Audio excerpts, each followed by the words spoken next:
മതിലിന്റെ അപ്പുറത്തുനിന്നുള്ള ശബ്ദം പണ്ട് മുഹമ്മദ് ബഷീറിനെ പറ്റിയ പ്രേമം പോലെ ആവോ? ആരാണ് ചോദിച്ചത്? ഞാനാണ് നാണി. ഇഷ്ടമുള്ളൊരു നാണിക്കുട്ടി നാണിക്കുട്ടി എന്ന് വിളിക്കും. ദൈവമേ, ഒരു പെണ്ണാണല്ലോ. നാണിക്കുട്ടിക്ക് എത്ര വയസ്സായി? എന്റെ ദൈവമേ, എന്താ ചോദിച്ചത്? 1000 രൂപ കടന്നല്ലല്ലോ ചോദിച്ചത്, വയസ്സല്ലേ? എന്റെ ശബ്ദം കേട്ടിട്ട് എത്ര തോന്നിക്കും? ഞാൻ തന്നെ പറയണമെന്ന് എന്താ ഇത്ര നിർബന്ധം? നിങ്ങളെ കൊണ്ട് തന്നെ പറയിപ്പിക്കും. ശബ്ദം കേട്ട കുട്ടിക്ക് ഒരു 18 വയസ്സ്.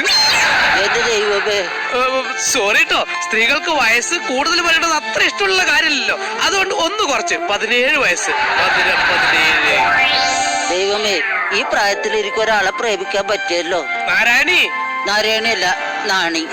നാണി, എന്റെ ശബ്ദം കേട്ടിട്ട് നാണിക്ക് എന്ത് തോന്നുന്നു? ഞാൻ എങ്ങനെ ഇരിക്കും? നിങ്ങൾ ശബ്ദം കൊണ്ടാണ് ഇരിക്കണത്. എനിക്ക് നാണിയെ ഒത്തിരി ഇഷ്ടായി. എനിക്കൊന്ന് നേരിട്ട് കാണണമെന്ന് ഭയങ്കര ആഗ്രഹമുണ്ട്. എനിക്കും കാണണമെന്നുണ്ട്. എനിക്ക് വേണമെങ്കിൽ നാണിയെ ഇപ്പോ എന്റെ ഈ ഭൂതക്കണ്ണാടി വെച്ച് കാണാം. ഞാൻ ഈ ഭൂതക്കണ്ണാടി ഈ മതിലിനോട് ചേർത്ത് വച്ചിട്ടുണ്ട്. നാണി സുന്ദരിയാണോ നാണി? അതെ, ഞാൻ കണ്ടാൽ ഷീലയെ പോലെ ഇരിക്കും. ആണോ? പിന്നെ എന്റെ കവളത്തൊരു മറുകുണ്ട്. മറുകോ?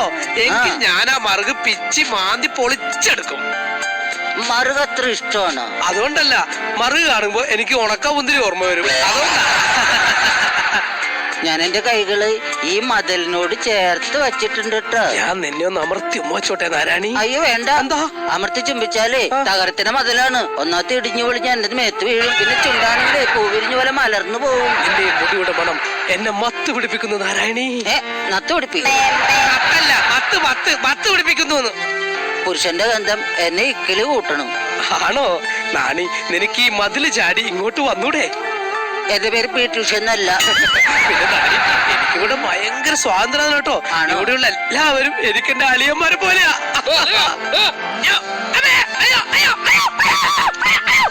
എന്താ ഒരു ശബ്ദം? പട്ടിയെ കല്ലെറിഞ്ഞതാ. കൃത്യം പട്ടിക്ക് തന്നെ കൊണ്ടു. ചേട്ടന്റെ ശബ്ദം കറക്റ്റ് പട്ടര പോലെ തന്നെയാ. അതെ അല്ലേ? അപ്പോഴേ നാണി, നാളെ എപ്പോഴാ കാണുക? ഞാനിവിടെ വരുമ്പോ ബഷീറിന്റെ മതിലിനെ പോലെ കമ്പോ ചില്ലയോ മുകളിലോട്ട് എറിയാം. അയ്യോ, അതൊന്നും അറിയണ്ട. അതൊക്കെ എറിഞ്ഞു കഴിഞ്ഞാൽ എന്റെ തലയിലൂടെ പ്രശ്നമാവും. പറ്റുമെങ്കിൽ ഒരു ഫുൾ ബോട്ടിൽ റമ്മോ ഒരു അര ബോട്ടിൽ വിസ്കിയോ അങ്ങനെ എന്തെങ്കിലും എറിഞ്ഞാ മതി. നാണി, ഞാൻ ഒന്നുകൂടി ഒന്ന് മോച്ചോട്ടെ. ഞാൻ എന്റെ ചുണ്ട് ഈ മതിലിനോട് അമർത്തി വെക്കുക. എന്തു പറ്റി? മതിലൊരാണി കണ്ടില്ല? ഇവിടെ ഉണ്ട് ആണി. മതിലാണോ? അല്ല, എന്റെ കാലില്.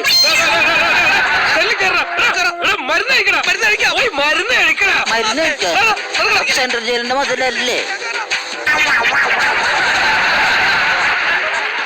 ദൈവമേ, ഇത് ഭ്രാന്താശുപത്രി ആയിരുന്ന.